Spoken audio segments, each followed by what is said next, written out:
During our session, we're going to have speakers from Adrianople Group, Utopia, and World Adventure Society. We're going to discuss the role of adventure conservation, sustainability tourism, and special jurisdictions as vehicles for sustainable development. And we also have a number of guest speakers from other organizations, companies, who bring a lot of adjacent experience and expertise to this conversation as well. So very excited to go ahead and get started, and looking forward to introducing the speakers for our first hour. To frame the discussion here at the start, the title of our session here is "Better Laws, Better World," and that really encapsulates the full scope of what we're trying to address. Better laws can help develop emerging markets and shape next generation communities through innovation and entrepreneurship. We're looking to uplift, to educate, and empower, to harness the environment in ways that limit negative impact through enhancing the value of the natural world. We want to bring together thought leaders to discuss how their projects can change the world and how we work with the land, the sea, the air, from forests to mountains to deserts and oceans. So for this first hour, we're going to have speakers that you see here today describe how different kinds of organizations, from nonprofits to private companies, are working towards the end goal of robust environmentalism. And during the second hour, we'll have speakers who will discuss how special jurisdictions and new green technologies can be used to align economic incentives towards sustainable development.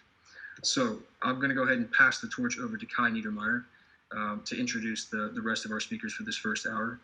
Kai is the Chief Visionary Officer for Adrianople Group, in addition to wearing many other hats with many different organizations and industries. A lot of experience in this field, and he's going to be bringing a lot of that to bear today. So thank you, Kai, for your time, and I'll pass it off to you. Thanks, Preston. And it's really great to be here. A privilege, in fact, to be a part of something like this. To see organizations come about like Boma that are really trying to channel ideas into actionable steps that we can participate in and get involved with. It's really important, particularly during the times that we're currently facing. I think that there's challenges that are obviously very apparent as a result of the crisis that the world is now faced with, but I think that one of the things that we can sort of look to the opportunities that have come out of this, which is being able to gather in efficient ways to discuss important ideas quickly, will be really important for the next steps.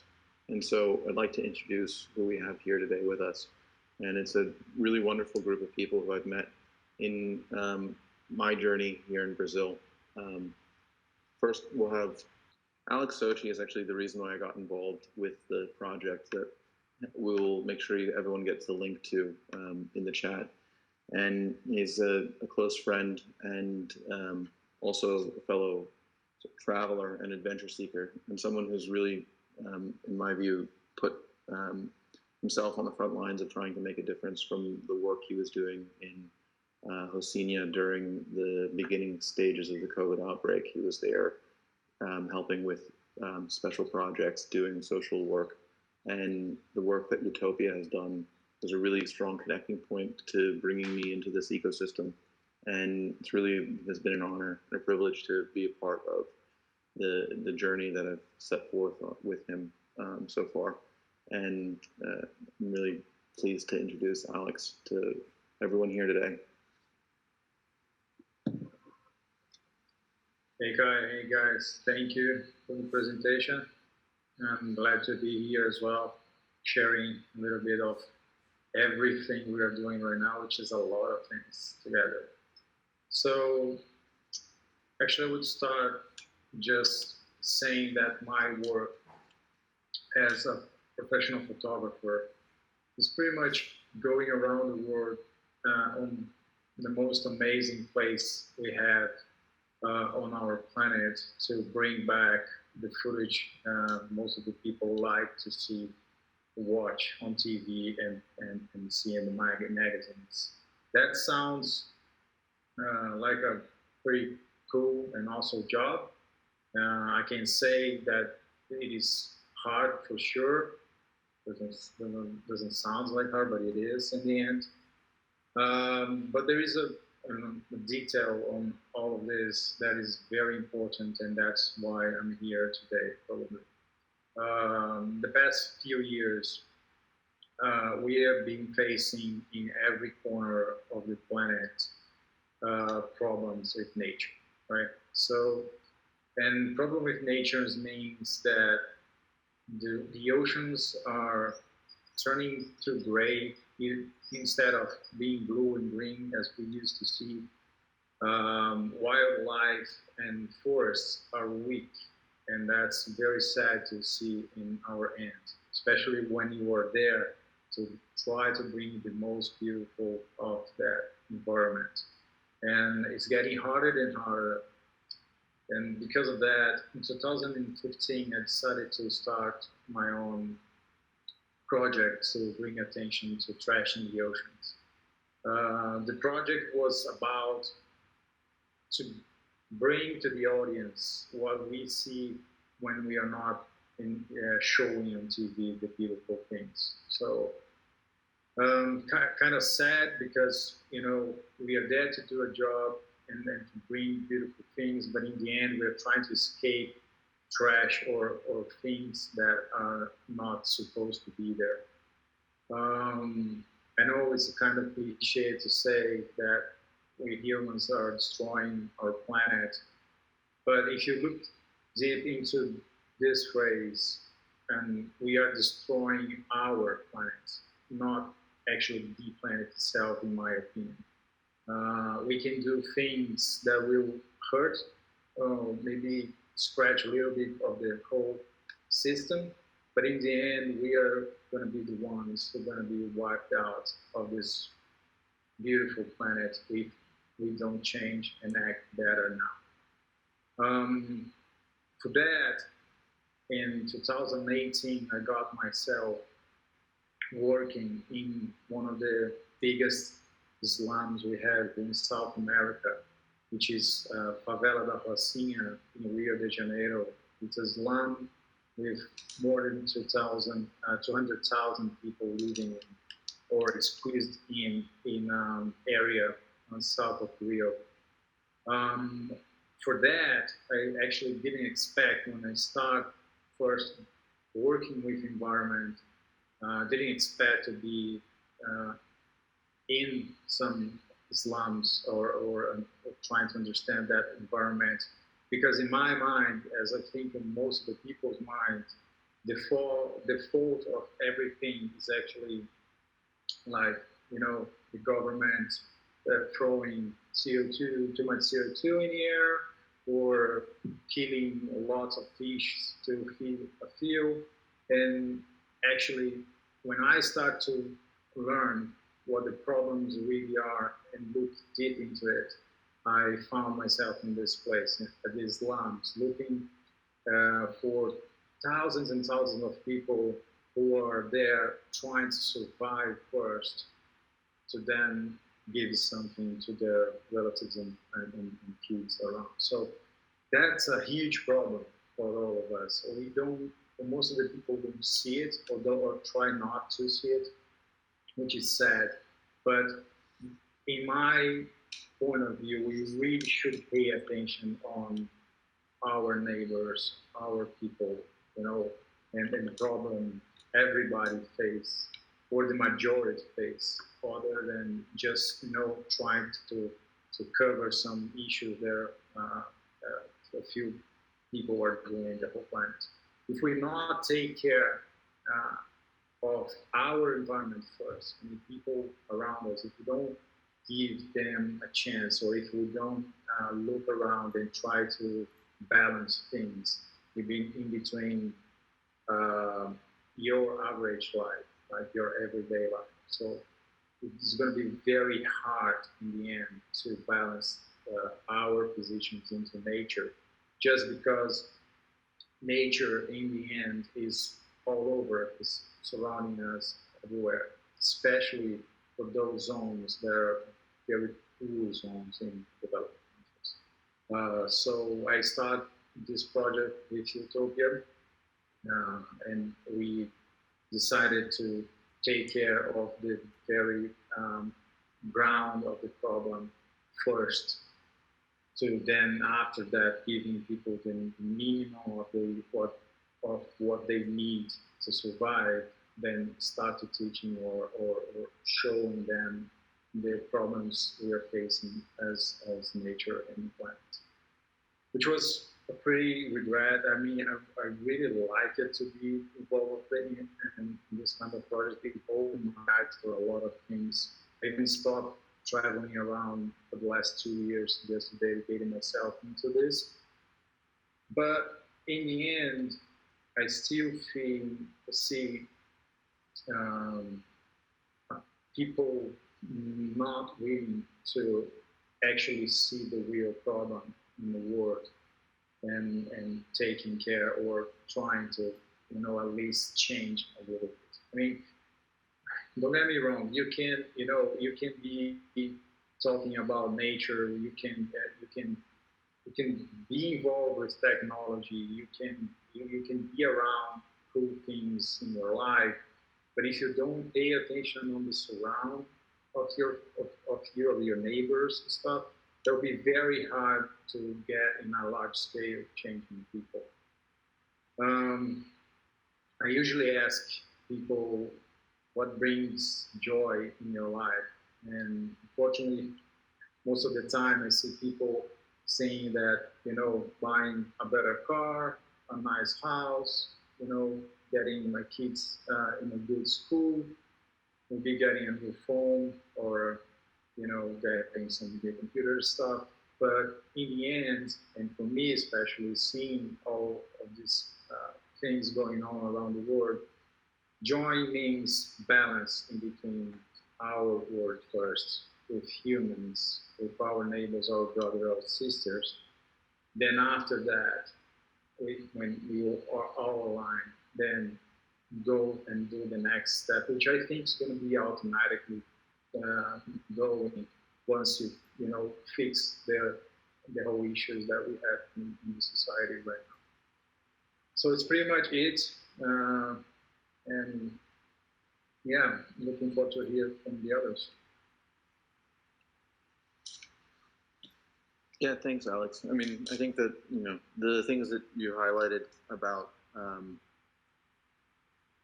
what we show, we can show any angle we want as artist. I'm a photographer and filmmaker as well, and being able to understand which angle to show means that people can get away with highlighting only the issues that they want to have people's attention on, because that's one of the sort of magic behind understanding how to frame things in a way that really controls a narrative. And a lot of what's been happening is this sort of narrative shift, and I think it's really important to think about all the issues that we face on a day-to-day basis, and realizing that we're going to have a lot of ideas that we are going to come up with, innovations are taking place, and breakthroughs are going to occur, but there's a lot of the system that's underway that is going to be difficult to change due to its ongoing nature.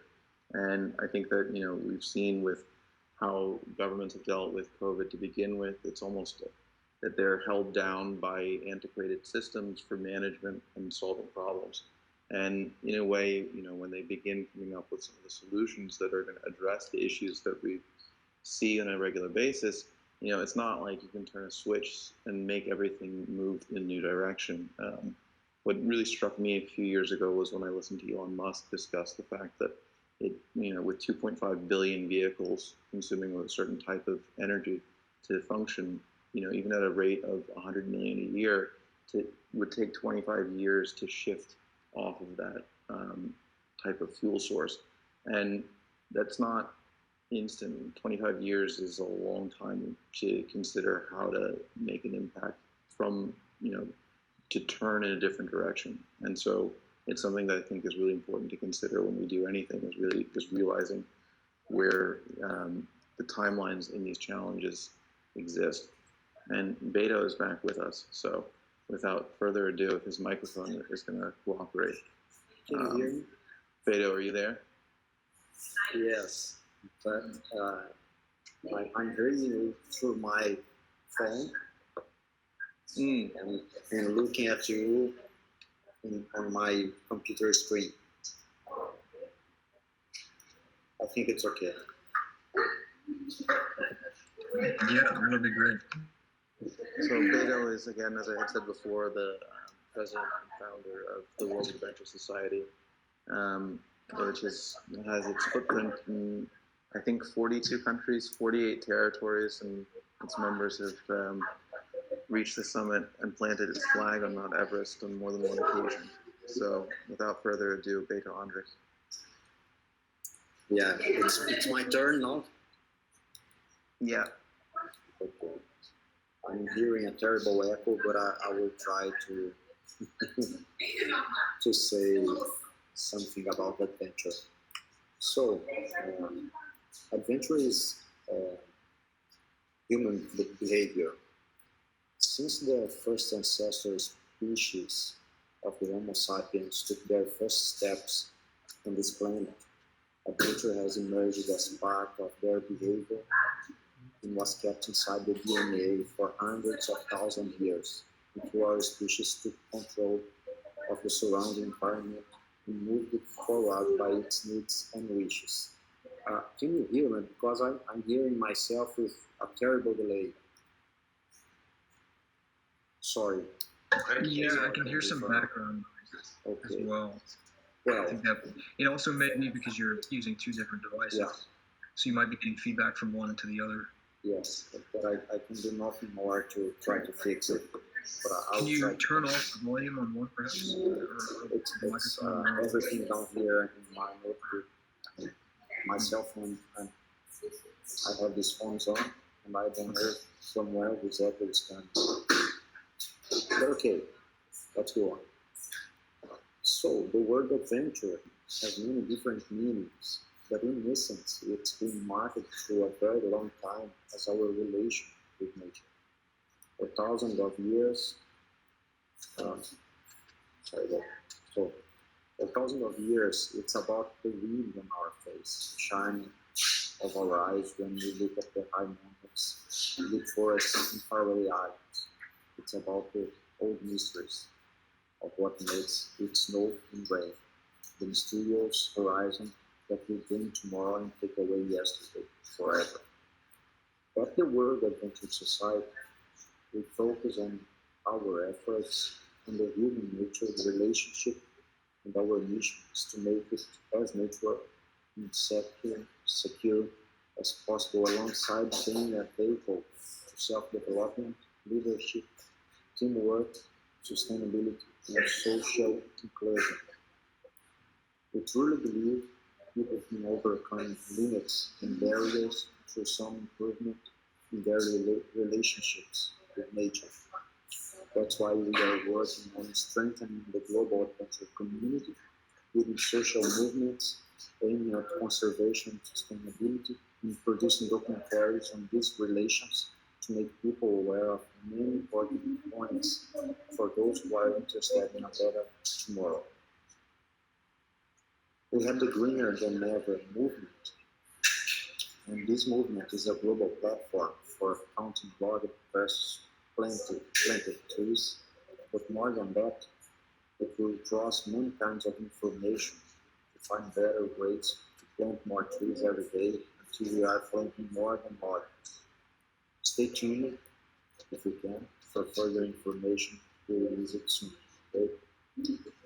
On the other hand, On the Road with the Dan Way is a documentary film where we are currently working on, which is focusing on the implementation of whale watching activity as a sustainable economic component to many communities worldwide. We should start working to fix the errors from the past to present, because we rebuild the planet to fit our own needs and desires. Rebuilding a better Earth to live is not about Earth itself. It's about us, because we're going to vanish hard for it. And I would like to invite you to check out our first promo from the film. And I apologize for my confused speech, because I'm hearing that echo all the time. Thank you. Thanks, Beto. Yeah, the video, we tried to play it earlier, but unfortunately, I think the platform isn't allowing us to stream it with audio so that everyone can hear. But Preston World put Adventure. the link there. Yeah, he did, and we'll make sure everyone gets to see it. And for me, the World Adventure Society has been a really amazing thing to intersect with. Just come from being in the midst of this situation we're facing globally to getting to see people who are in a community taking action together to do things that really can sort of motivate and inspire others to take impact. And I think that it is something that we have to sort of think about when it comes to how we move forward with stuff. It's trying to go in new directions, find new frontiers, and find new ways to do things better. There's a lot of issues that we've sort of tried to learn from in our recent history, and I think that an example of one of the things that we're dealing with on a day-to-day basis is just sort of the understanding of what's going on in the oceans generally, and how the oceans are part of this sort of global rhythm that the environment itself plays out over its life cycle. And in the 1850s, we had an experience in the United States with a bison population where, just out of sort of not thinking in a sense of ease, we managed to kill something like 30 million animals of a particular type. And in retrospect, we recognized that that was wrong. I think in a way, a lot of conservation efforts were born from that. And if you see the actions of Teddy Roosevelt moving forward, I think that it was almost to not have something like that happen again. But if you look at history, that isn't what occurred. Commercial whaling, where it became an industrialized sort of search for fuel, took the oceans by storm and decimated the oceans for 100 years. And as a result of that, the sophistication at which we hunt on the oceans for wildlife to consume, the way we do it is extremely effective. It's in fact so effective that we managed to overfish by 62 billion pounds annually. What that means is bycatch. Bycatch is really just a waste product of fishing inefficiently. We essentially end up throwing all this dead waste back, where we are, in that sense, literally decimating actively ecosystems that could be treated in a way that, if you look at them like a battery, and our relationship with nature as an energy source is something that, if we have a cooperative participatory role, we could utilize it in a way that we allow it to recharge. And I think that's one of the things that we need to start working to as a collective group, is figuring out where is that limit. We don't know where it is, and that's what the risk is from. If we, want to make very definitive claims, everything is slightly speculative, but it's speculative with a high level of risk. So dealing with that high level of risk, like we currently are, I think is, really not smart. We can be better than that, and we should be better than that. We should be actively figuring out ways to be better than that, because the costs of not being better than that are going to be exponentially greater the longer we wait to make some sort of decision about how to begin implementing intelligent-based solutions now. And so with that bridge to the oceans, I'd like to introduce Danny Ambrose, a friend of mine, and someone who's taught me a lot about the oceans. She's a marine biologist. She's worked all over the world as an expedition, as an explorer and expedition guide. And she has her master's boater license, or skipper, and has lived in Antarctica for over a year and helped train people in places from Tonga to South Africa to understand really what's going on in the oceans, what are the mammals they're dealing with, and how to better connect people back to nature in a way, bridging the gap between scientists and people.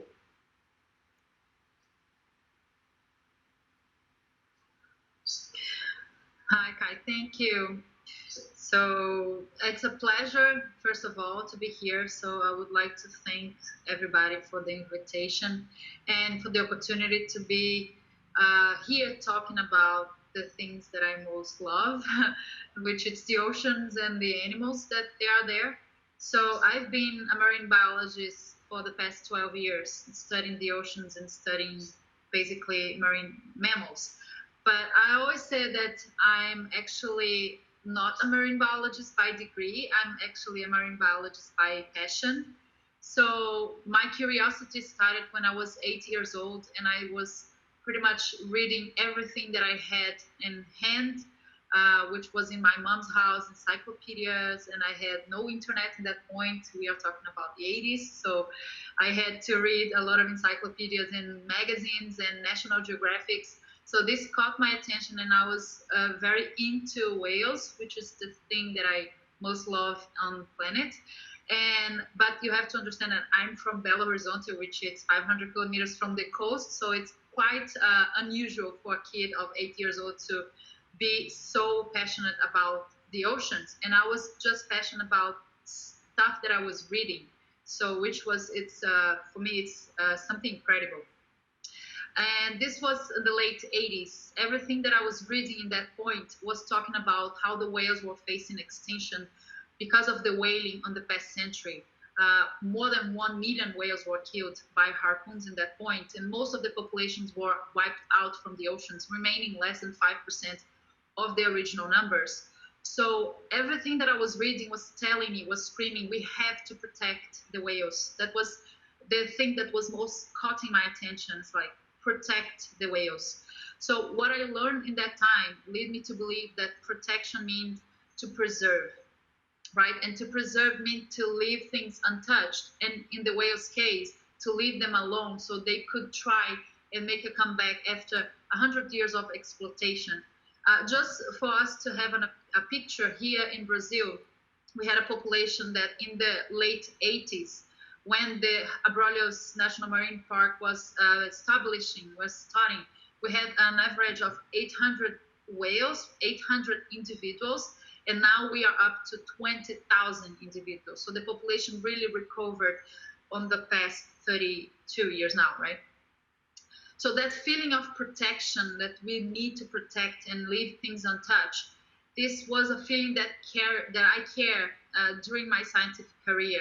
And in my early years as a scientist, I wish that all the whale watching boats would let the whales live their precious lives in peace. So that was something for me that was very strong. And I was kind of against tourism with whales because I thought that this was just annoyance to the animals. And I knew that the whales could hear us. They could hear the boats. They could hear the voice of the people around, the screaming and the yelling. I do that also. I also get excited when I see whales, right?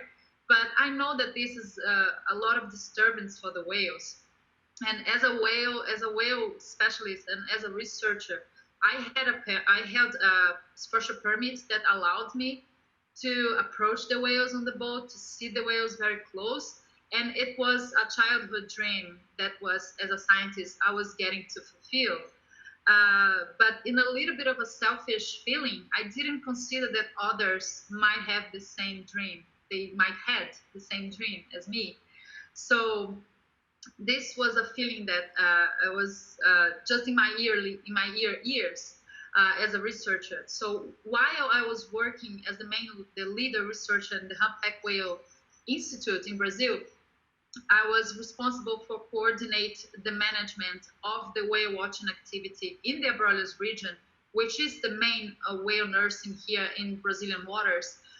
And I was coordinating this management between the operators and between scientists. So I had amazing opportunities to be together with people that works with the whale activity, and I had opportunities to go out with them in the whale watching boats very often. And one of these opportunities, I realized that how much actually people were loving the experience. They are really enjoying to be around the animals and to be having the experience to watch animals up to so close. The sentiment on the boat, it's always very positiveness, a lot of excitement from people that's seeing their whales for the first time. It's actually a brilliant moment. You can see in the eyes of people. But one thing that really caught my attention was that not only the watchers, the tourists that were paying to be there, that were enjoying the experience, but the crew members, they were like loving it. They love their jobs. They go every day, but they still love it. And the thing for me that it's impressive, it's how much they do this every day, but still kept the excitement as was their first time. And one of those crew members that I met, that I have the opportunity to become a friend after a while, he told me one day something that completely changed my mind and perspective. He told me that most of the scientists are too arrogant to accept that we also know whales.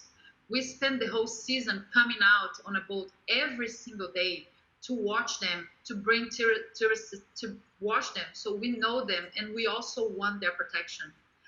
And as we were together observing one whale breaching, and a couple of times later, he was actually making some jokes and telling me, "Oh, the whale is going to breach in a couple of moments."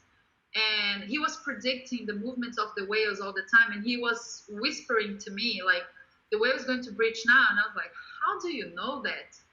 So he was like telling me exactly where and when the whale would breach or not to breach. And I was like, no, you're joking, right? Because you cannot predict an animal's behavior. And then, but I was very impressed by this ability, and I realized that in a way I could learn from them how to understand this whale's behavior and how to predict them. So actually today I can predict the whale's behavior. The guys, while we were filming the documentary, they were all actually calling me the whale whisperer, because I was telling them, prepare, the whale is going to breach, so prepare your camera.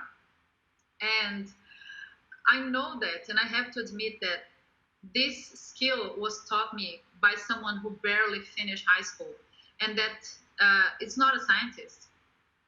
So the whole experience on being a boat with tourists, but also to have this experience on being in the water every day, everything opened my mind in a way that I became a guide myself. And that's what I'm doing for the past 4 years. So in 2018, as Kai mentioned, I had this wonderful opportunity to travel to Tonga, which is an archipelago in Oceania that has 176 islands. 30 of them have nobody living on, and whose economy mainly consists on the exportation of yams, sweet potatoes, and coconuts. But also one of the main activities is the whale tourism.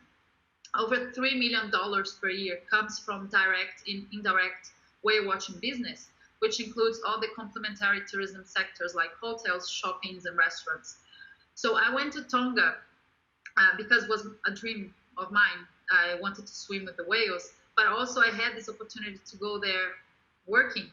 And I went there to offer training for a company that specifically requests me to go there to train them, because they were seeking to add scientific context to improve their business.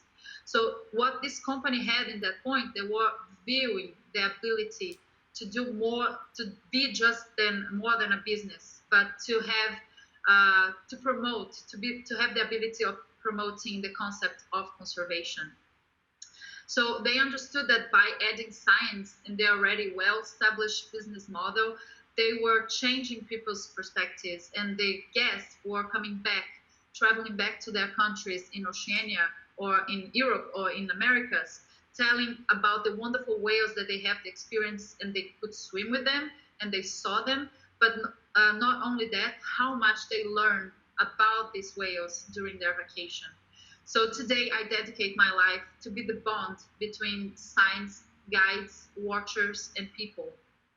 And I travel the world as a scientist, collecting data and collaborating on building knowledge together with local scientists. But I also travel as a guide, talking to people about the wonders of nature and how marvelous the whales are. And I do that because I know that people will only protect what they know, what they love, and what they value. So I understood that by spreading knowledge, good ideas, and awareness, we can use conservation as an economic tool for development and for sustainability. So this can open new places for people to live and explore, and also improve existing economies, existing communities' abilities to harness the power of nature in a positive and in a sustainable ways. So please, let's go whale watching. Thank you.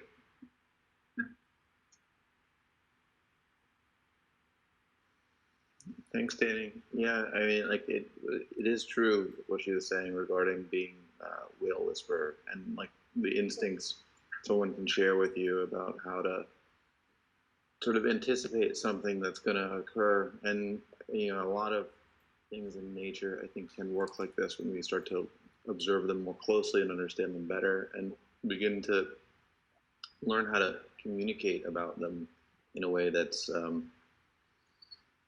useful. One of the things that I learned is, it wasn't new, but just to have someone who comes from a scientific background make complaints about the fact that you have this segmentation within research communities, and there's, you know, this unwillingness to share and communicate data that somehow, you know, ends up getting backlogged and years behind the fact when it's just sitting somewhere and not being processed correctly. And you know, we have opportunities to utilize innovation and technology to move things more quickly, yet there's a sense of stubbornness, a sense of just, oh, this is mine. It's, you know, it's a bit silly, but it's not really anybody's. We need to sort of figure out how to collaborate more quickly in order to understand these systems better, so that we can participate them in a way that interferes less. Danny, I think you mentioned a little bit about what the happy whale is as a point of reference for what I'm talking about. I think that might be interesting for everybody. So happy whale, for me, it's one of the best tools that it's totally innovative, but it's a way that you can transform common people into citizen scientists. So that it's a main idea that Ted Cheeseman, which is a person that I know very close, because we talked and we love the same thing.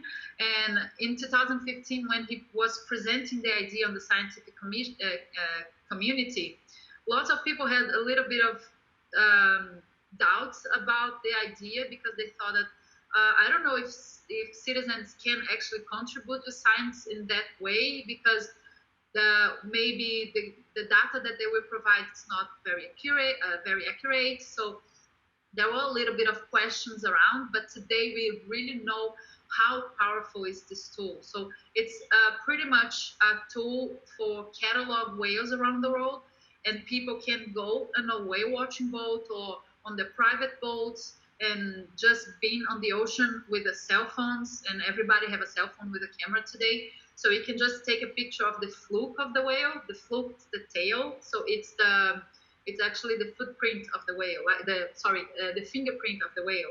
Every whale has one different feature that it's distinctive individually.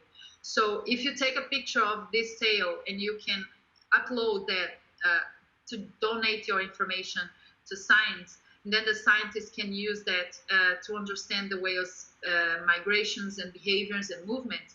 So if you catalog your whale once and then someone sees your whale in a different ocean, you will receive a notification say that we saw your whale here and when and where. Or if you've seen a whale and you upload your picture, say like, your whale has been seen before 2, 3, 30 years ago. So actually it's a very innovative tool that it's bonding everybody with the same purpose, which is conserving the whales. And for me, it's one of the most interesting that people can actually participate, and it's very nice. It's also so can baptize your whale. It's also allowing for breakthroughs. I mean, from what, you know, when we were watching Ted's presentation, he showed your image that basically highlighted one of the first examples. I think, was it the first or second example ever observed of a whale breaking with what they consider its normal migratory path? And I think you're in the middle of publishing a paper on this. Yes.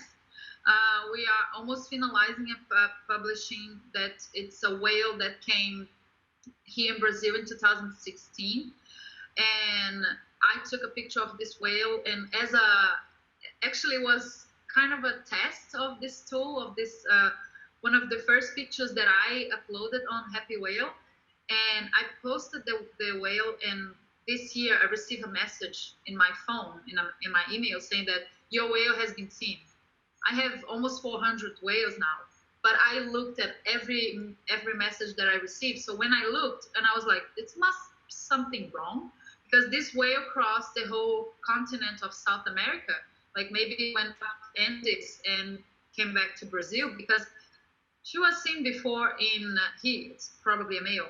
He was seen before in Ecuador. I was like, but this is in the other side. And the whales generally, they are very, they keep in the same oceans, and they don't change sides of the continent. And I was very impressed by that information. And not even days ago, I received a message from the guy on Ecuador, says like, we need to publish that information because it's awesome. It's a whale that traveled in 10 years from Ecuador to Brazil, passing by South America, crossing probably through the Drake, and went to Antarctica and went back to Brazil. So we are publishing this information. It's a brand new thing that it's not even online yet, but yeah, it's awesome things that we can do that, and also cross informations among scientists, that it's in different continents, in different countries, and we are getting closer by this kind of events. We've got about 9 minutes left, so we also have a number of questions from the chat. So perhaps we can get to the questions and get some responses. So Alexa asks, what is the best policy direction you've ever seen for marine conservation? So I suppose, what are some of the ways that laws and governments have dealt with the fact that whales are traveling all over the world? You know, they're moving in international waters, they're moving between in and out of exclusive economic zones. And have you seen a more robust strategy for dealing with that issue and dealing with conservation through that lens? Yeah, I think the first one that I would say, with the example of whales that I thought that we had the whaling happening in the last century. So for me, it was international moratorium, which was a lot of countries that decided to sit together and discuss the whale situation, because the exploitation war depleting the populations up to the minimum. So everybody sit together and they decide to start in a moratorium on whaling in every species of whales around the world. And this has been since 1986, and it's on until today. Every year the whale specialists, together with some politics from the countries, come together to an event to discuss the maintenance of this moratorium. And for me, this was what really helped to save the whales, to stop the harpoons. So first of all, for me, it's one of the bigger thing that happens within whale conservation. But for marine conservation, I think that national marine parks, or even sanctuaries as the Southern Ocean sanctuaries around Antarctica, for example, it's one of the best policies that do for marine conservation. When we think about whales, for example, I always talked about whales not because I just love them, but because whales are like an umbrella species. So the umbrella species is a concept in ecology that if you are protecting one animal, you are protecting everything that it's coming together in their environment. And especially whales that travel, as you said, to different continents, to different countries, and they travel around on different politics and different laws. So they will bring together this conservation. So if you are protecting them, you are actually protecting the environment that they are in.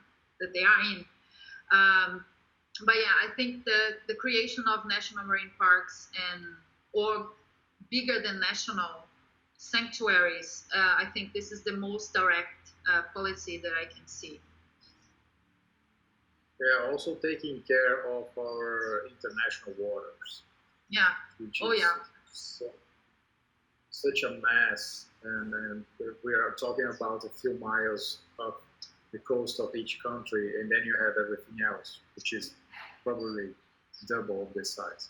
Yeah, and that actually touches on another question that Sam asked, which is how we see profit models in fishing shifting out of the current situation where trawlers just go in international waters and they're pulling everything up. Are you guys seeing examples of how people have been able to get past that, or new solutions or proposals as to how we could shift into ecotourism or some other more sustainable models for profiting, for the value of the ocean?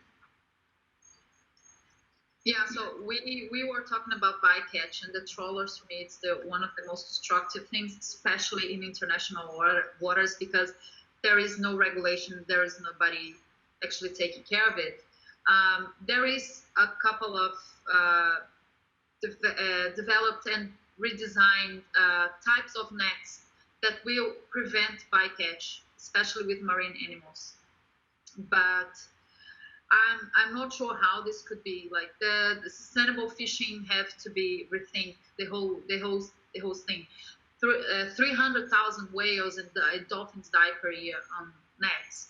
Not talking about that, but millions of other animals, coral reefs, and everything that is on the oceans, it's been destroyed by nets. So yeah, for sure we need to look for innovations. We have the example of the tuna industry that saved the common dolphins and the spina dolphins in Hawaii and in the US coast, actually, which they just changed how they surround the swarms of fish and how they allow the dolphins to run away from the trap when they are trapped. So there is a lot of things that needs to be done, but for every technique, it needs to have a different tool, a different gear, probably. And to save different animals, we need different techniques. Yeah, I can imagine it's very tricky because it's difficult to know what you're impacting at what times and what parts of the ocean. I remember seeing an example during some research for this of an organization.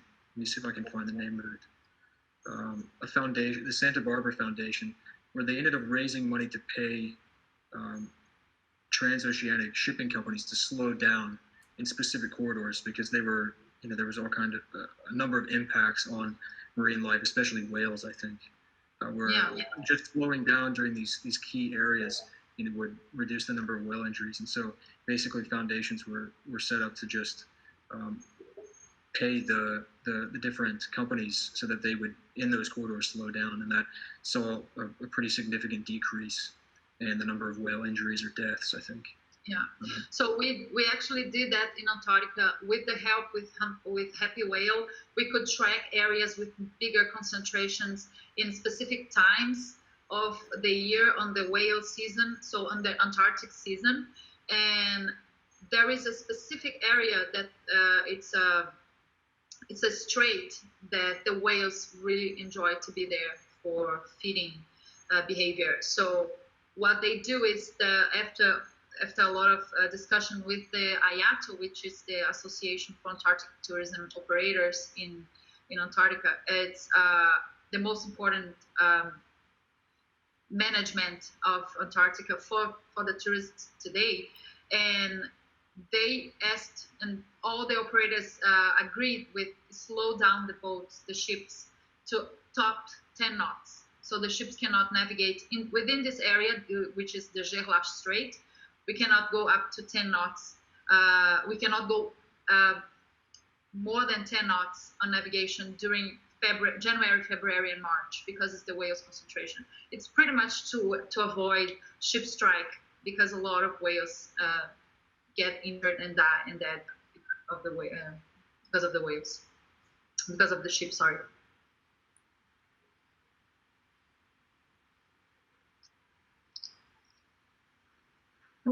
Preston, I think you're muted. Oh, oops. Yeah, I was saying that we have a lot of other questions, but only about a minute left for the hour. So perhaps if Kai, if you wanted to say a concluding note here, or Alex, Danny, it looks like Beto dropped out, unfortunately, but yeah, just to close off this first half of the session. Yeah, I think that there's a lot that can be sort of done with this intermix of trying to put good ideas into practice and sharing of ideas and connecting ideas back into where ideas become policy, which become laws themselves, and figuring out how to transition from where we understand there's an issue to, okay, now how can we deal with it in a way that's not just legislating in hope? Why can't we think of ways to sort of strategically legislate that aligns incentives and figures out how to harness the power of communities in the realization that there's a lot of opportunities that nature itself provides for us, and we can harness it correctly, and using conservation as a tool. Recently, actually, was with conversation with Danny. She asked me, what does conservation mean? And I began defining something, and she's like, no, stop, that's preservation. What you're describing is basically don't touch. Conservation is how to use sustainably. How can you use something in a way so when its cycle happens again, it'll be there, or it'll be there and maybe stronger, ideally stronger. And there's a lot of waste that we do with everything that we're doing. But if we can figure out how to conserve and use sustainably the power that nature offers as a ongoing energy source is essentially limitless. But we kind of need to organize ourselves in a way that uses it so it's not going to destroy the entire ecosystem that it's founded upon. Because if we do that, it's just an insurmountable thing to try and rebuild. In my opinion, I mean, I think maybe I could be wrong, but I think that we have to learn how to harness what's there in a way that's not destructive. Well, thank you, guys. I think that hour two hopefully will cover some of the ways that we can begin implementing these areas and using better legislation to make better laws in a better world. Hear, hear. Good. Well, Alex, Danny, and Beto, if you can hear us, thank you guys for joining today. We really enjoyed it. Thank So you, I'm President. going. Yeah, it's a pleasure as always. So we have a second hour coming up, and we have some other speakers we're going to bring on as well. So if you guys are in the chat now, you should be able to jump on, request to share video and audio now. I can say a little bit to bridge the 2 hours together. If you can't, I would say just refresh the page, and then you should be able to reapply for video and audio.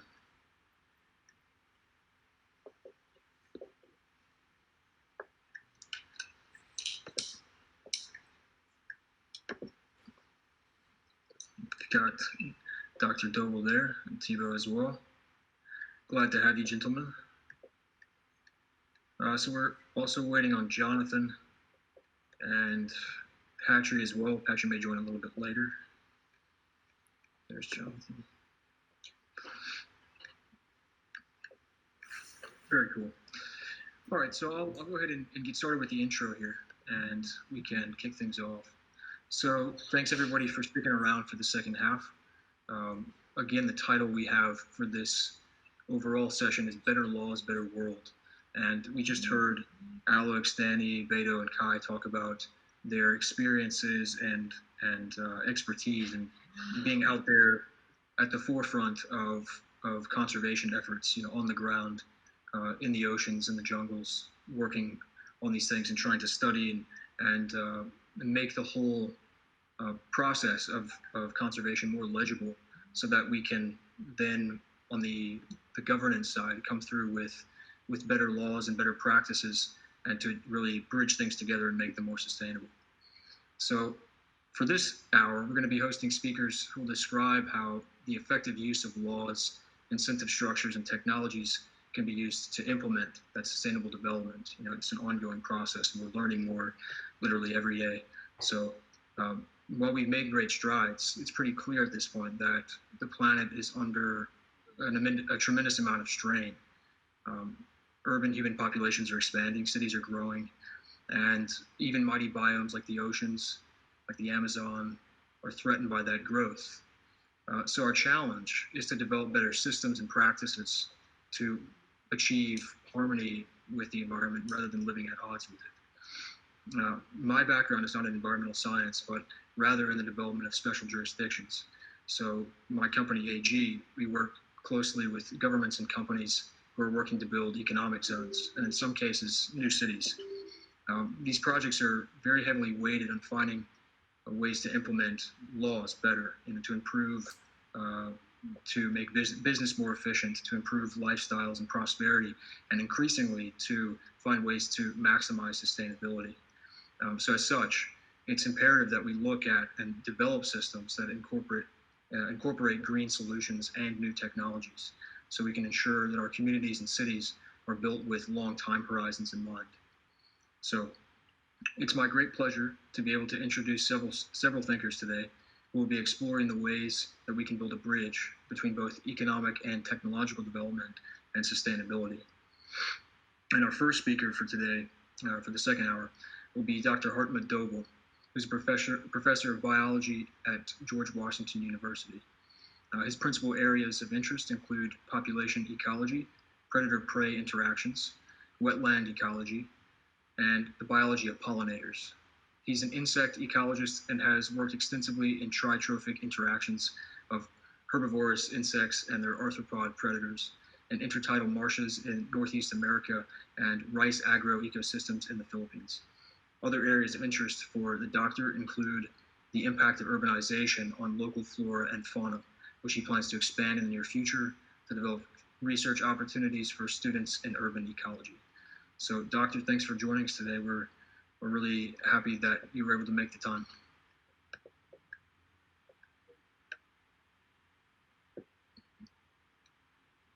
Oh, it looks like.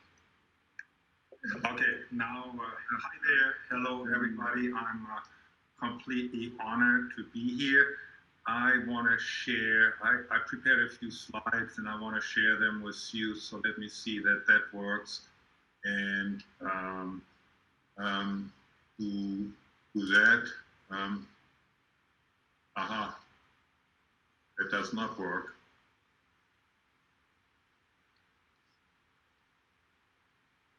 So one of the things we've learned is that the sharing function is much better if you're using Chrome. I use Chrome. I'm painfully aware of that, but okay. Now you have my slides. Yep, there it is. All right, you guys. So I, from what you heard from Preston, you know that I'm going out on a limb here. That's really something I am very new to, and I have started thinking about solutions, being very frustrated about that we don't really have any solutions. So I was one of a very quickly run down through the current state of affairs on planet Earth. You have heard that a lot, but I think we need to hear it over and over and over again. And then I will see whether I can come up with some ideas how to turn the tide. And I am going to dive into free trade zones and whether they can be reinvented for a solution. And then ultimately, I want to also focus on the role of the human community. So, we are in a disaster. What we are doing right now is certainly not sustainable. We all know that, and we all should know that. Scientists even have given us the new term to deal with the Anthropocene, the new geological era in which we determine basically any and every event on Earth at every place and corner. So that's kind of really important. And for you to kind of have a little thing to remember what we all are doing, we lose habitat, we know that, we have to deal with invasive species, pollution, especially carbon dioxide and other greenhouse gases, pesticides and plastics in the ocean as examples, population growth. Think about 1830, we had 1 billion people. Today, or in a few seconds, we may have 8 billion people. So that's kind of pretty impressive. And then because of all of that, we overuse of our resources. And I want to really point out, it's the population growth that drives everything else. So we can lament about habitat loss or the invasive species, pollution, but it comes all from having too many people on the planet, and they all want to breathe, they all want to have some kind of welfare and good life, and so we are in trouble. For you to really remember that, I thought I'm going to give you that HIPPO acronym so you can take that home, because I will challenge you. Anything that is wrong with the environment, any aspect, you can really, with not too much force, get into this acronym of HIPPO. That was actually coined a long time ago by Edward Wilson, a very famous person who also has worked very hard on convincing us to conserve and preserve. So, moving on, we had maybe some solutions. They came from the top, the government, or, they were unilateral. Somebody had an idea and did something about it. But overall, they were not very, very effective. And many times it may have to do with who had the power or held the purse strings. And I think that continues today. So we need a kind of break through that a little bit, I want to suggest. And so when I don't know anything anymore, then I basically propose to throw everything up in the air and then see whether I can reassemble the pieces. So that's what I mean by turning things upside down. And so the question is then, when we want to convince others, when we want to demonstrate that we have a solution that works possibly at a small space, can we do that? Can we develop such a showcase example? And so I got interested when I learned not too long ago about the special regulatory systems of free trade zones or special economic zones. And so I wonder whether we can turn them into city-states that are able to offer solutions for all to see and possibly to try out. That I think I personally would be very excited about. So what we there would have to focus on is the health of the entire community. And I'm talking about the human community. The human community is often misused, mistreated as a whole. We use some of them and others we may discard or don't care for. And so that has to change. So we somehow, whatever we are doing, we need to look at everybody in the community. Otherwise, it's not going to work. Obviously, we need to also focus on the health of the environment. Without that, we are not going to have a healthy community. And if we are not having a healthy community, how are we going to have a healthy environment? Because each one of these two entities feeds off each other. And so we need to learn and understand that. And lastly, it's a healthy economy. But what does it really mean to have a healthy economy? Does it mean economies only function because we have ever increasing numbers of consumers who then basically generate economic growth, and the countries are happy about that economic growth. What happens if we don't have any population increase there? Do I need a bigger house and a bigger car and more stuff in order to have economic growth? No, not really. So we kind of totally misunderstand in the general public the damage of what we call economic growth. So we need to come up with a different model. And so and I would say, we cannot neglect the economy. That's important, but we need to equally focus on all three of these components I propose. And so if we do that correctly, we will arrive eventually at something that is sustainable. Possibly we can get something, people talk about system thinking, for example. So what about sustainability thinking, that we always have that in mind? So how can we sustain what we're doing right now? How can we kind of, make all these interconnections happening, that there's a healthy, nurturing community that takes care of the environment, so the environment is viable because the economic entities are not really extracting everything one-sidedly, but kind of if they take something out, they will put something back. They will make sure it's sustainable. So that's where we need to go to.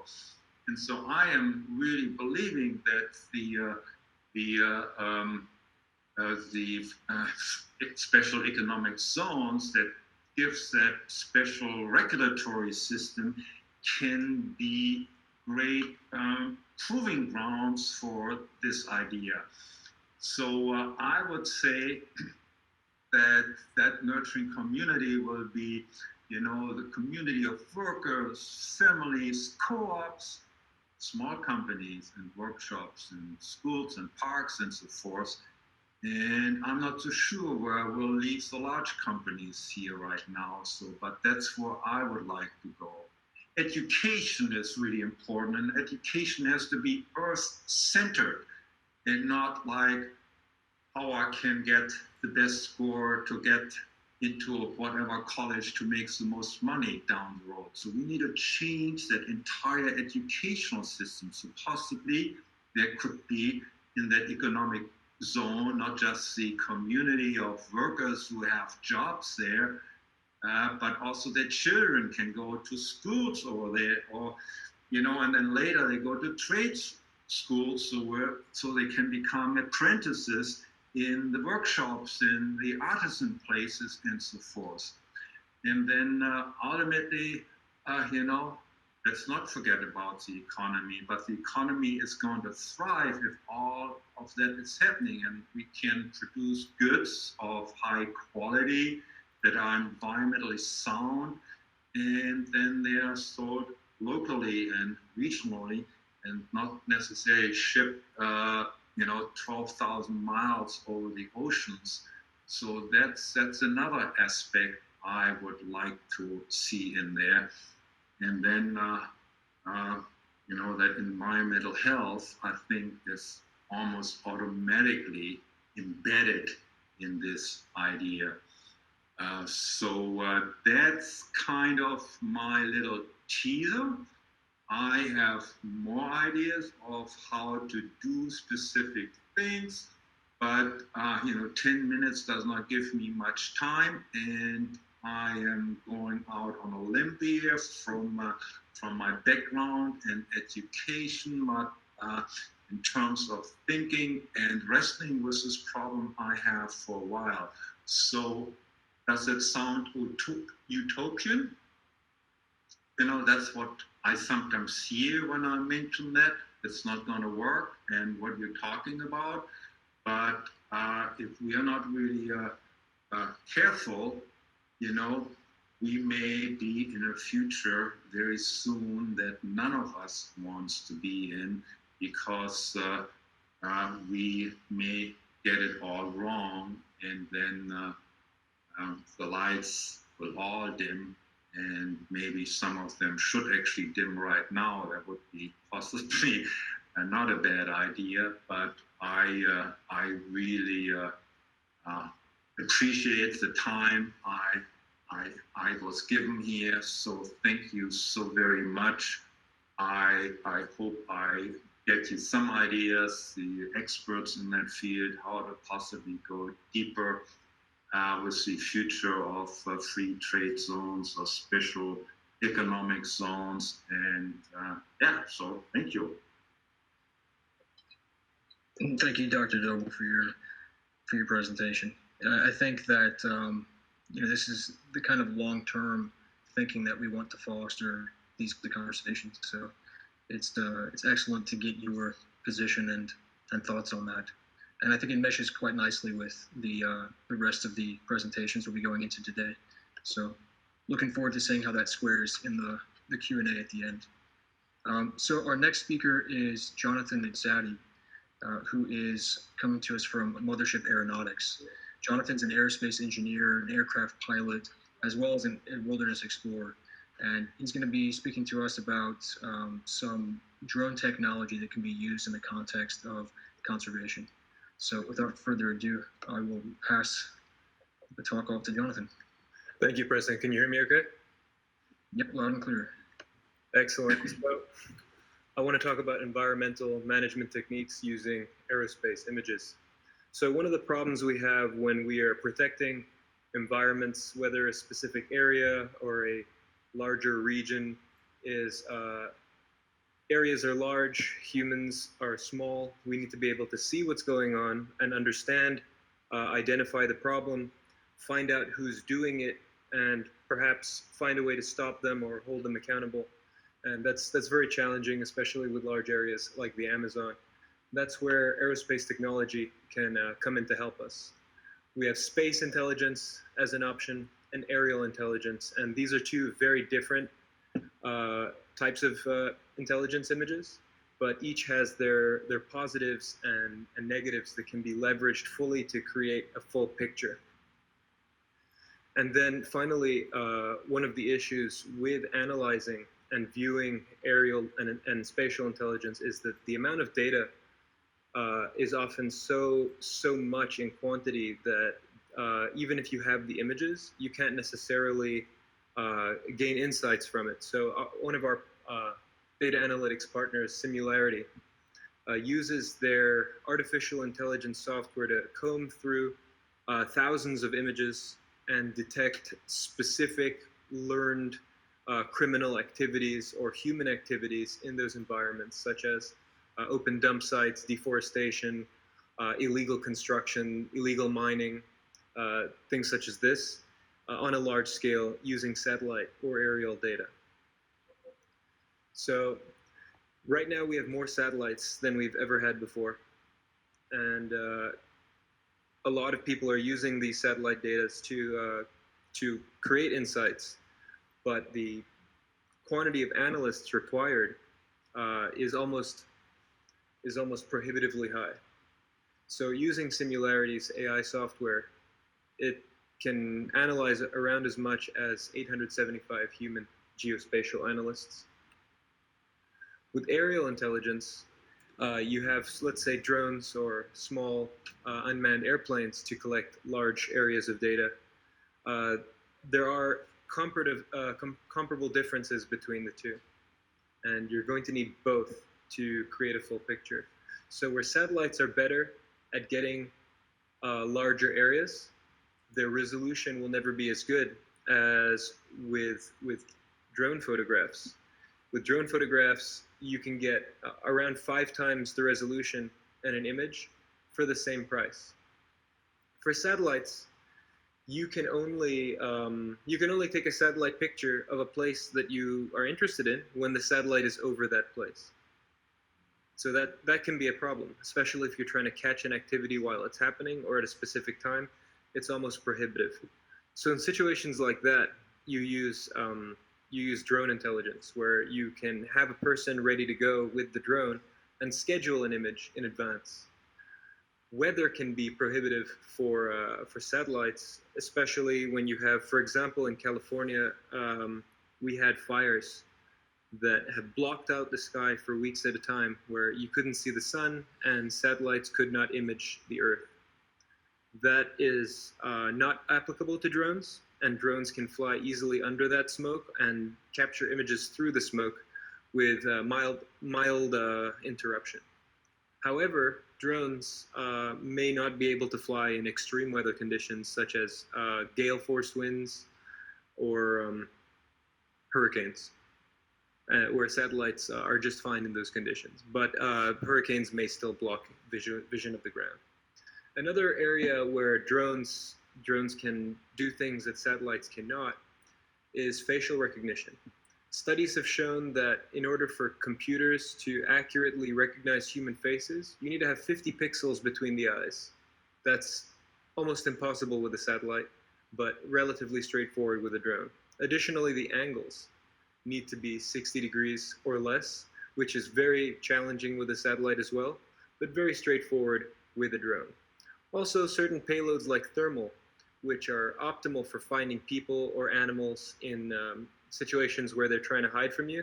Thermal is not possible with satellite, as those infrared rays are absorbed by the atmosphere, whereas it's a relatively common payload for drones. So let's look at the kind of things we can detect with satellites. Singularity has been using their software to analyze the West Philippine Sea. And they've been looking at some of these islands that China and Vietnam have been building and fortifying the area. And they've been able to send up alerts each time new structures showed up on these islands. And this is analyzing the entire area, but they're able to detect, oh, a new missile defense system has shown up, new bunkers have been built, new munition storages have been added. And this is something that provides daily and weekly updates. Another thing that they've been able to see by satellite and detect is illicit phishing by looking at the radio signals from the ships. When ships turn off their radio signals that identify them to, let's say, Coast Guard or authorities, they do turn those off when they're doing illegal things. And so the satellites with this data analytics can determine when they are intentionally trying to hide themselves or doing illicit activities. Also, the satellite can follow a specific ship and determine that it is harassing other ships. So there's a lot of potential with regular updates. So in this specific West Philippine Sea monitoring project, for the situations as described above where the satellites were not able to perform, such as in cadence situations or visibility situations, Mothership Aeronautics, my company, was asked to design a quick-to-deploy, low-cost, long-range nautical drone. So this is a drone that we produced in around 4 weeks from the drawing board to being producible. And it is able to be available to developing countries in very large quantities at low costs due to its design, as that was the requirement. So it's a little bit more optimized for forward flight, given the maritime nature of the mission. And it has more battery than a competing drone. And it is intended specifically to be launched from the deck of a ship. So unlike, let's say, fixed-wing aircraft that require a lot of area for takeoff and landing, this one is easy to take off from a deck and land back on that same deck. There are 3 types of payloads that are possible on such a small drone, and that's thermal for identifying, for example, a warm van engine, armed men, or animals. There is mapping for high resolution, and this is going to be better for detecting like deforestation, looking directly at the ground and monitoring changes to the ground itself. And then starlight, which works equally in day and night, similarly to thermal. Thermal works day and night around equally. Starlight is better for catching objects in motion in low lighting conditions. So the type of example that we looked at was, for example, for a ship that is trying to navigate through an area that is concerned about pirates or let's say aggressive foreign ships that may take out, let's say, a fishing ship, a small low-cost drone could be almost sacrificially sent to look around areas of blockage to determine before entering an area if threats can be there. With technology such as this, human lives can be saved and images and data can be collected.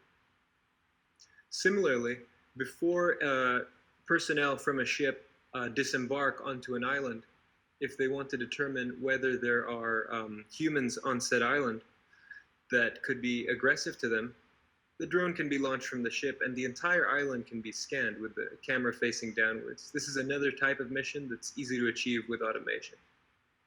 So how do we feel that this could help the Amazon?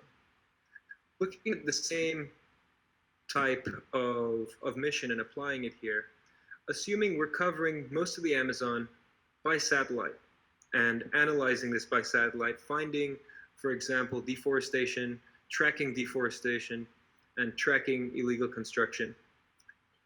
If we wanted to apply the drones to specific areas, let's say we want to get cadence or catch specific individuals in the act of committing economic crime, what we would do is we would leverage the river network that exists.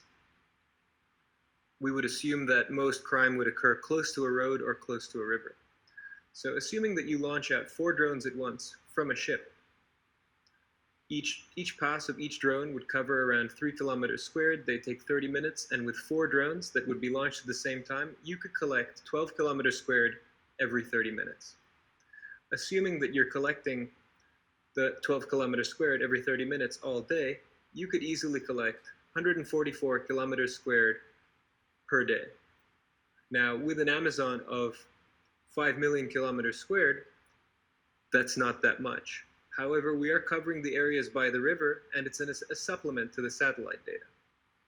In the long run, Amazon monitoring, the ideal solution would be to have a single or small number of higher altitude, long duration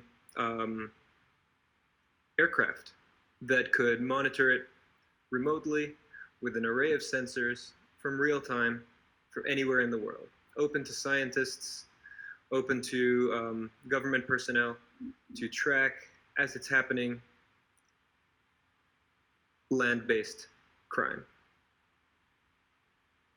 That solution would be a lighter than air solution that could fly for multiple weeks at a time, such as a solar-powered autonomous airship.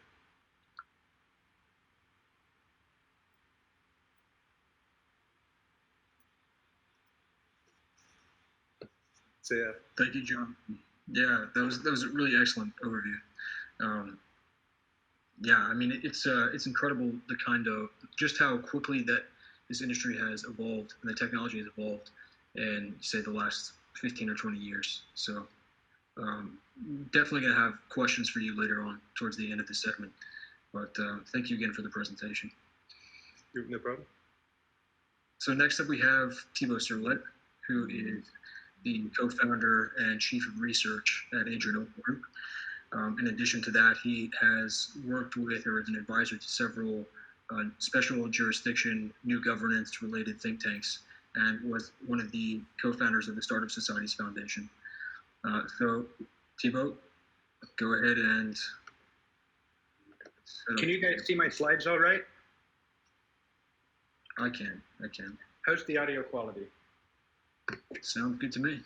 Excellent. So my talk is going to tie together what Hardmet and what Jonathan said, and it sort of neatly combines the two. So we'll be talking about how to harness industry to preserve biodiversity, which really is one of our great underappreciated natural resources.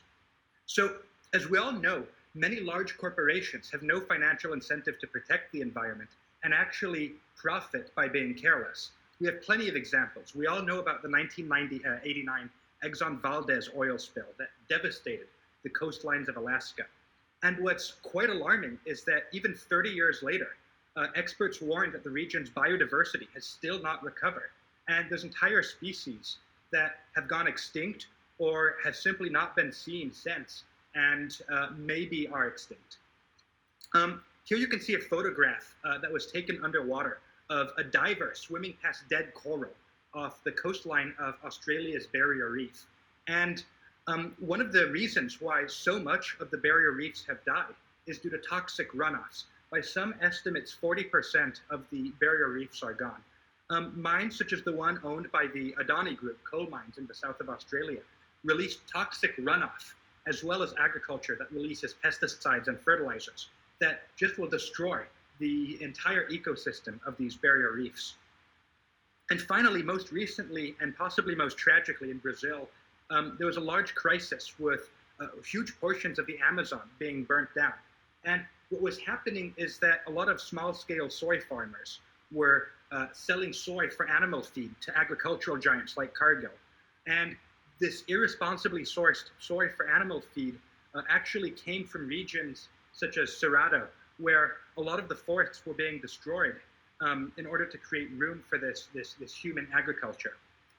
And what we find, as Hardmet said earlier, is that as human populations increase exponentially, so do metrics for the number of species going extinct around the world. So somebody might ask, who cares if all of these species die? Why does biodiversity matter? Well, biodiversity loss is permanent. When species go extinct, it takes millions of years for the environment and for natural selection to kick in and for an area to recover. So once an ecosystem is destroyed from the human perspective, it can never be fully restored and it's permanent damage. So right now we're seeing that even in human agriculture, there was a ton of versions of all of these crops that we were growing, all of these grains, for example, corn, there were all of these varieties. And what happened is that over time, monocropping has taken over, and the amount of varieties of corn has decreased as entire types of crops go extinct and cross-pollination pollutes a lot of these species. And what's happening is that crops are now more vulnerable to pests, they're more vulnerable to climate changes. This reduced biodiversity is causing serious problems for agriculture. And if it's not stopped, our entire agricultural system is actually being threatened. There have been a number of studies that estimate how different environmental damages impacts human economy and impacts human settlement. And it turns out that biodiversity loss, in terms of its impact on human survival, is comparable to many of the worst forms of climate change and pollution. And in many ways, biodiversity loss is a second-order effect of these other factors. And finally, most interestingly, is that biodiversity loss contributes to the spread of infectious diseases in humans. One particularly interesting case study, I believe, was from Mali, where there was all of these natural predators for mosquitoes. And once these predators went extinct or became endangered through habitat destruction, this caused the population of mosquitoes to skyrocket, which spread diseases such as malaria. So biodiversity loss is somewhat indirectly contributing to the spread of disease, which you'd think in the coronavirus age should be more relevant than ever. So the destruction of biodiversity is the destruction of our future. And what about reforestation efforts? Well, they're clearly a step in the right direction, especially from the perspective of creating trees that will act as huge carbon sinks and ground all of this carbon. However, reforestation does not preserve the original character of biodiversity. Conservation efforts should not try to fix ecosystems, or that's good, but it's sort of a bandage. But the ecosystems need to be kept pristine in the first place if you want to preserve that biodiversity. And that's the challenge facing conservation. Furthermore, if corporations profit from destroying biodiversity, then they will destroy biodiversity. Conversely, if corporations profit from protecting biodiversity, then they will protect biodiversity.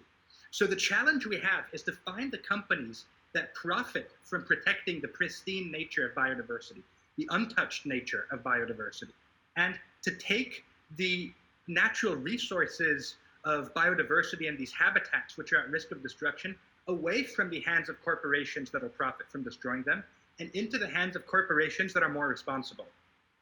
So there's some interesting case studies from the pharmaceutical industry. There's a species of Panamanian ants that lives on top of trees, and they grow fungus to produce antibiotics and protect their colonies from diseases. What's quite interesting is that a lot of these antibiotics are effective against all of these species of antibiotic-resistant bacteria. And what's happening is that as the Panamanian forests are getting clear-cut, these ants will go extinct. I saw a UN report that suggested that these ants might be extinct by 2030. So scientists from the University of Wisconsin-Madison are working with pharmaceutical companies to preserve these ants before they go extinct in sort of a desperate race against time. Other interesting is some rare strains of cannabis in the Democratic Republic of Congo contain unique alkaloids, not CBD, not THC, not the stuff you find in most marijuana, but stuff that's completely unique to these rare species.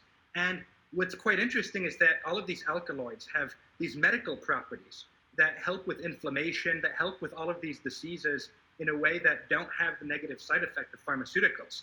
And once more, these species of cannabis are going extinct. So pictured here is actually from a Vice News series called Strain Hunters that followed the scientists who risked their lives to preserve genetic diversity.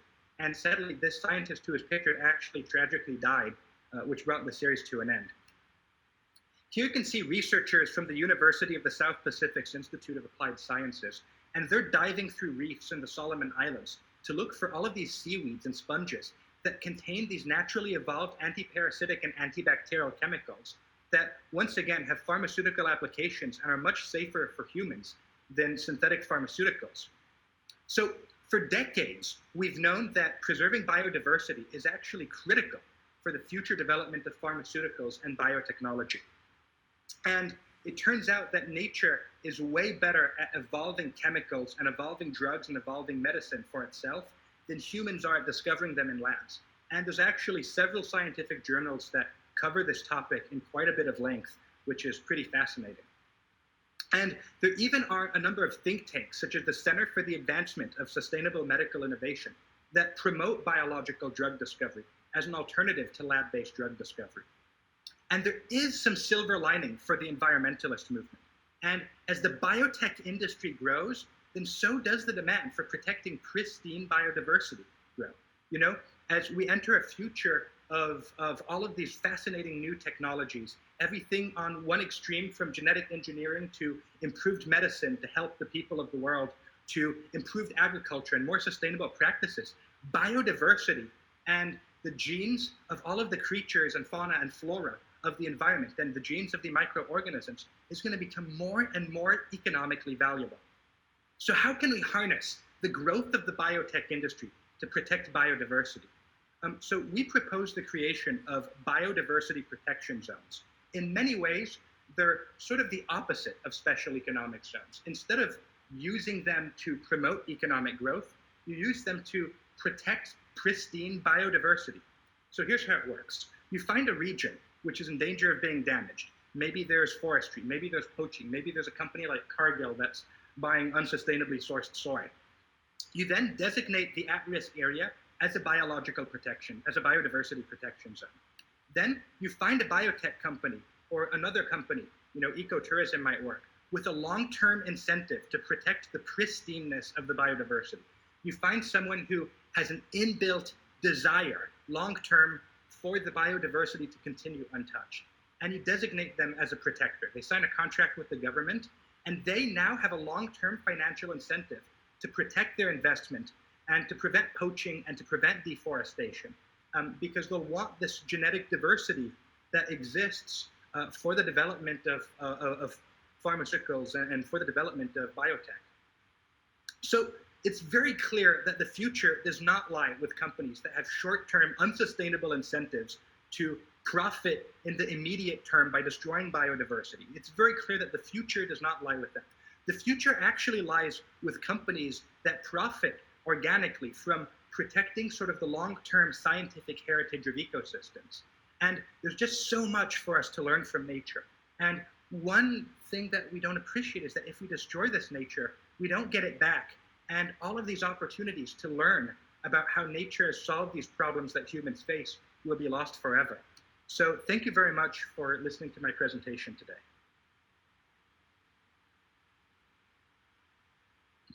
And thank you, Tebow, for delivering that. It's a very interesting concept that I think synthesizes a lot of the things we discussed in the first hour as well as the two previous talks. And I'm looking forward to getting feedback from Dr. Tebow and Jonathan, as well as Patry, who I think is going to also join us here soon, on the concept of a biodiversity protection zone. And yeah, here is Patry joining us now. So for the next segment, we're going to have a bit of a fireside chat between Tebow, Patry, that I will moderate, and talk about special jurisdictions as they're being used now for economic development and new governance tools. So Patry, thanks for joining. For the viewers, Patry Friedman is the founder and general partner of Pronomos Capital, which is a Silicon Valley Silicon Valley VC firm that invests in charter city projects. Patry spent 10 years at Google as an engineer, and he founded the Seasteads Institute, which got seed funding from Peter Thiel. He started Ephemeral, which is a self-organizing festival, sort of like Burning Man on the waves. And he is also on the board of the Startup Societies Foundation. So Patry brings a lot of experience from the special jurisdiction side. He's been involved in that space for quite some time, and we're happy to get his thoughts on how we can use special jurisdictions for the purpose of sustainable development. So thanks, Patry, for joining. Yeah, thanks for having me. Look forward to participating in this roundtable. Awesome. So I'd like to maybe start with some examples of how zones are currently being used. Tebow mentioned during his presentation that the biodiversity protection zones are in many ways the flip side of zones, given that their purpose is to create better laws for business and inspire economic development, to bring in companies and investors to build. And in many cases around the world, you see this focusing on trade. So driving up exports, building industrial zones, stuff that, as we all can imagine, poses a threat in many cases to these pristine environments like the Amazon. And that but in many cases, you do find zones that have had a negative impact on the environment, and numerous studies have shown examples of this in a lot of the developing world. But in many cases, you have zones that do quite the opposite, and inspire, or they attract businesses that are sort of higher value added, and they're not heavy on the industrial side or in manufacturing, and they're actually quite green in their in terms of their outputs.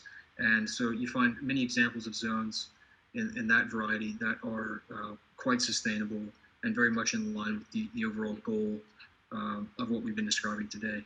So I was wondering if Tebow and Patry, if you'd like to maybe touch upon that point. And Tebow, I'm sure you have some questions for Patry and vice versa, to go back and forth and discuss the role of special jurisdictions now, and where this might track into the biodiversity protection that we're talking about. Sure. I mean, I think that I would think of special jurisdictions as like a general tool for regulatory reform, and they work the best when you want to change the rules on a given area. And, of course, when it comes to something like the Amazon, we are talking about a focus on a specific area. So I think that's one reason why it's well suited. And, another benefit of zones is that they're good for trying out new regulations, new means to achieving goals that maybe we as humans have not figured out how to do yet. By implementing like a set of new policies in a small region rather than an entire country, you can try things that are much newer. And I think we have to kind of all admit here, humanity ought to admit that we do not have good policies for preserving biodiversity or preserving the environment. We've got a bunch of good ideas, and some countries do better than others, but we really need to do a lot better. And so I think this combination of special jurisdictions being like local to a given area and really well suited for trying out new policies means that they're a really promising tool for this kind of reform. Like, what what are the best proposed new policies for protecting the environment, and can we start applying them to regions of the earth that need to be protected? What do you think, Tebow? Yes, yes. And part of this is that we talk about sustainable development in terms of industry, but laws themselves that protect the environment need to be sustainable. A lot of laws create incentives for corporations to lobby to repeal those laws. So suppose you have an incentive, suppose you create a law, for example, where Cargill, that company, is punished or fined from buying soy from these farmers that are unsustainable. Well, that's good because it reduces their incentive to do that, but it also means that Cargill is going to be willing to spend a lot of money to influence politicians' behavior, to go against that. And it also means that Cargill needs to, will have an incentive to sneak around that law. So you can't just have sticks. You've got to have a sort of incentive that you've got to punish companies for behaving badly in a way that destroys the environment. And you have to incentivize companies to do so properly. And this works generally by creating a situation where you can take advantage of the market by sort of changing property rights and pitting companies against other companies that have these more sustainable incentives. So a lot of these experiments that need to be done, really, if you want to both preserve human welfare and preserve economic growth, have to be tested on a small scale. And there's nowhere better to test them than in a charter city type environment.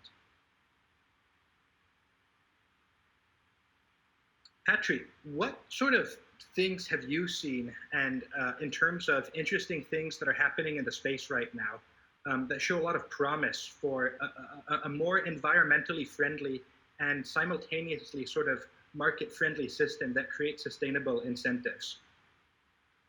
I mean, one thing that I'm seeing is projects that want to include like the UN Sustainable Development Goals, in the kind of official charter, the mission of the charter city, and have that be something that they work towards. So I think that's pretty exciting. We're also seeing more charter cities experiment with social reforms as well as economic reforms.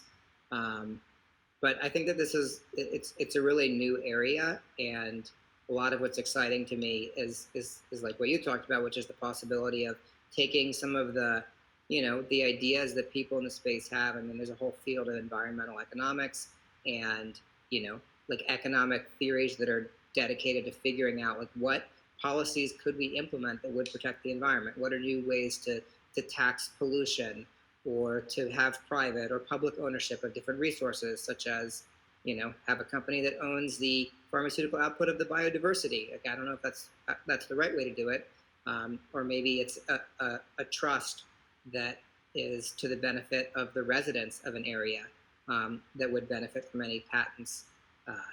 So there's a lot of different ideas out there, and I think what we are really lacking is putting them into practice, and that's why I'm so excited about special jurisdictions as a way of bringing more of these things kind of from the ivory tower into practice. If we have no shortage of ideas, right, for better ways to protect the environment, we have no shortage of environment that needs to be protected, right? And what's needed is like the way of matching up those two, getting laws passed to try these new methods. And I think that's where special jurisdictions are ideal. Are there any special jurisdictions currently that have examples of something that's particularly good that could potentially be harnessed in a way strategically if we took really nice ideas from somewhere else and said, here, those ideas could work even better?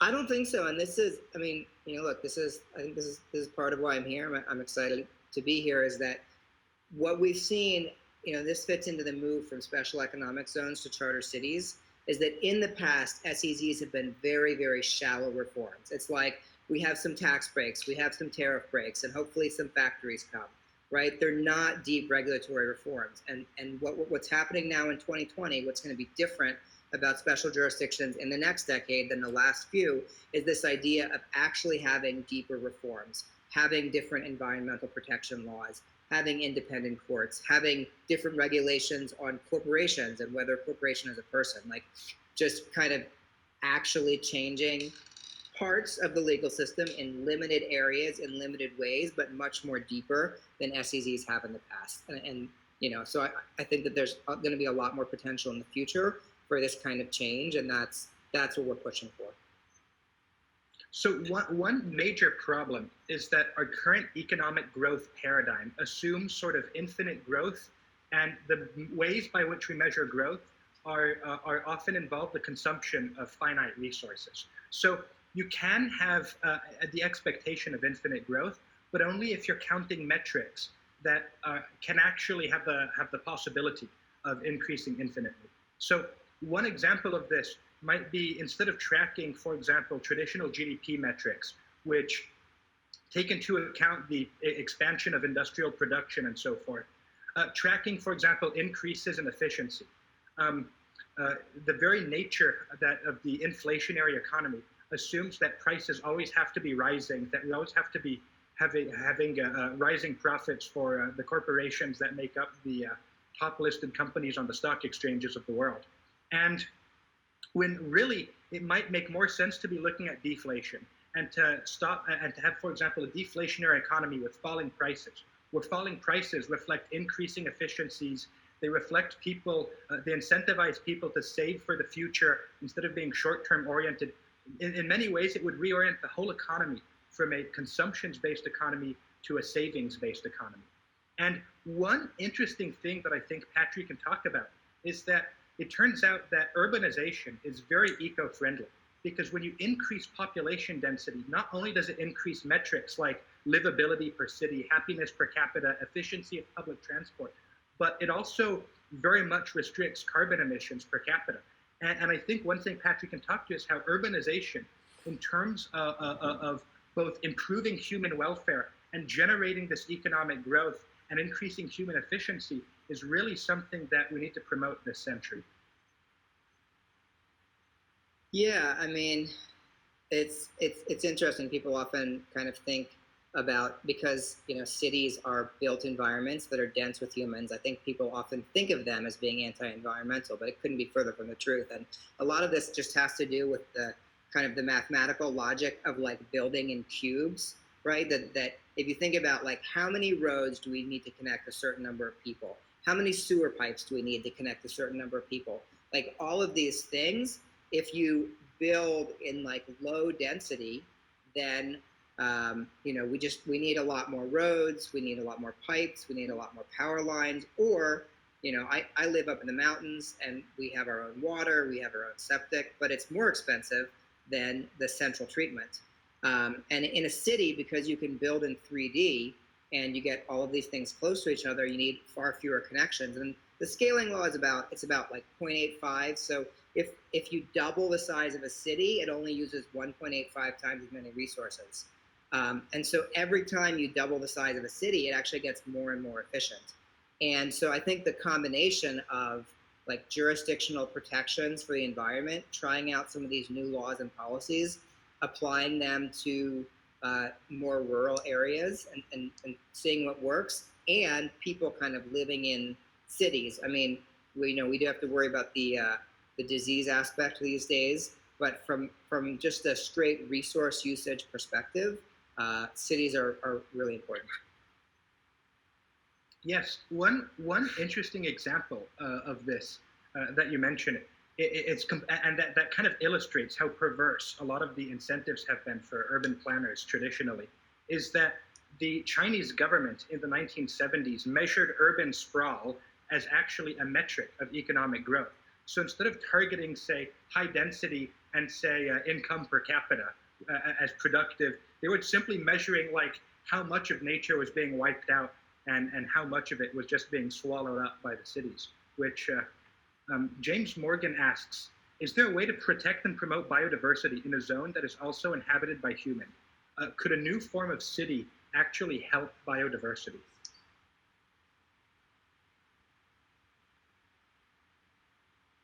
I might have an answer. There's a very interesting new type of architecture in Singapore that relies, which was tested, which relies on planting as many trees as possible and as many plants as possible on the interior and exterior walls of buildings. And this had many very interesting effects. It not only absorbed a lot of the carbon dioxide that was being produced in the city, but it also increased the climate efficiency. Because it turns out that, by the way, if you hear coughing, it's my dog. But But the climate efficiency of these cities increased a lot because it acted as sort of a form of natural insulation that was non-carcinogenic and was completely biodegradable. And a lot of these crops actually were edible, so it decreased the need to export, say, fruits and vegetables from far places, which itself is consuming in terms of carbon. So architecture like that is probably going to play a major part in the development of cities. Christoph asked for Patry, where do you think these cities could be built in terms of countries' responsiveness to these ideas and in terms of geography? What sort of things have you noticed, Patry?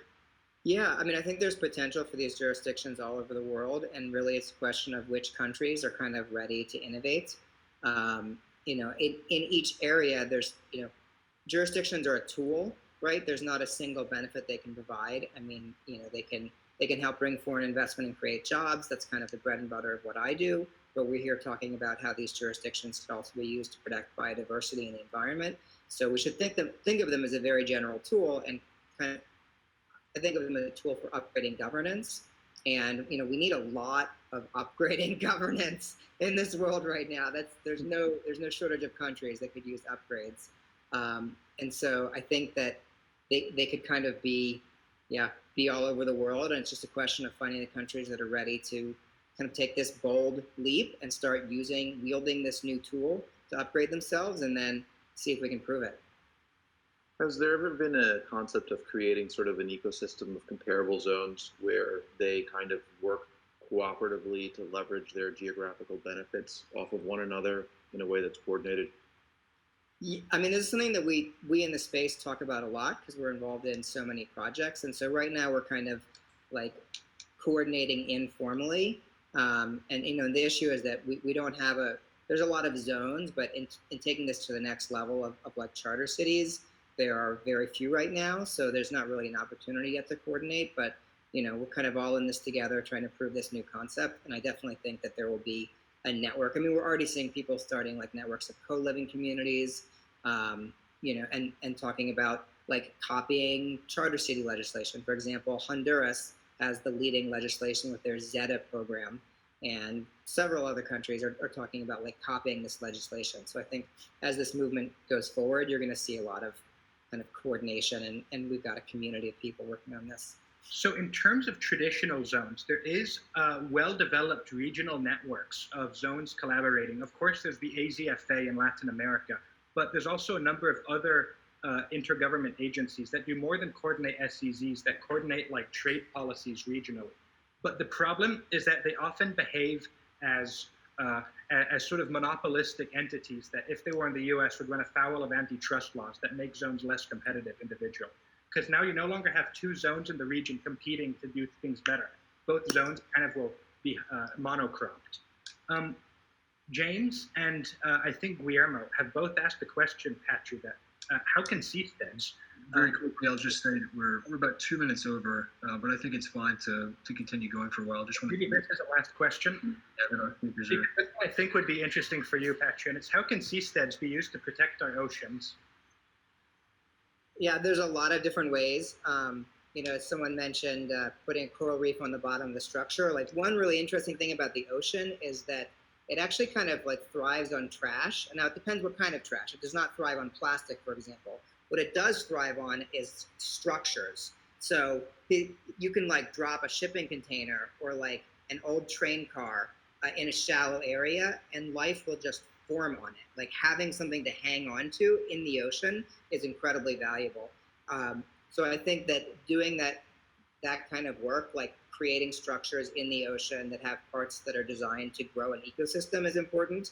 I also think, you know, one of the ways that we've always seen seasteads as being important for protecting the oceans is like, people protect the places where they live, right? And no one lives on the ocean. And so we throw our trash there. And people have always been much better about protecting where they live and their local parks and streams and rivers than protecting things that feel far away from them. And the more people who are living on the ocean who call it their home, like, that is going to be a core constituency of people who say, hey, this is my home, don't pollute it. There's that great science fiction, Patrick, maybe you can help me with the name and the author of this book. I don't remember which it is. I haven't read it myself, but it's been relayed to me, where they have this seastead that uses trash trawling in order to like get trash and grow itself. And it uses like nanobots to get all those microparticles. Do you remember what the name of that book was? No, there's actually, I've read quite a lot. People send me almost as many science fiction novels as they send me zone projects. But yeah, it's really, I think that cleaning up the oceans, I mean, personally, my bet would be on something like engineered algae to eat plastic. It's just, people think of it, like they think of those images of the garbage patch and they think of it as being trash that you would pick up like a trash pile on land, but it's really much more of a soup where the plastic has decayed and turned into these particles, and there's this like slurry of particles that form at the focal points of the currents. And it's really hard to clean out a slurry. And so I think that like algae that's engineered to eat it is probably our best chance. Also, just stop dumping stuff in there, and over time, the sun and the like corrosive environment like is breaking it down. But right now, we're still putting trash in, which is very unfortunate. Yes, and maybe even bacteria. Hey, I'm going to hand it to Preston because I believe we're a bit over now, and I'm getting some messages. Well, yeah, I mean, I think that's a good place to end it. You know, thinking well forward into the future to a lot of things that you know, we can build up to in terms of different technologies, different biotechnologies, and different governance structures that we can use. And it's important to stress, I think, here at the end that while you know, we're the kind of people that like to think very far into the future about long-term solutions and, you know, what others may call ivory tower or pie in the sky ideas, there are things being done now on the ground across the world and in many countries and regions of the world to affect this kind of change, to bring about using special jurisdictions to foster this kind of economic development and sustainable development. So to summarize, I'm very happy to have been able to host this event and to bring all of the speakers to bear on this topic. It's been really incredible, and looking forward to the kind of stuff that we move into going forward.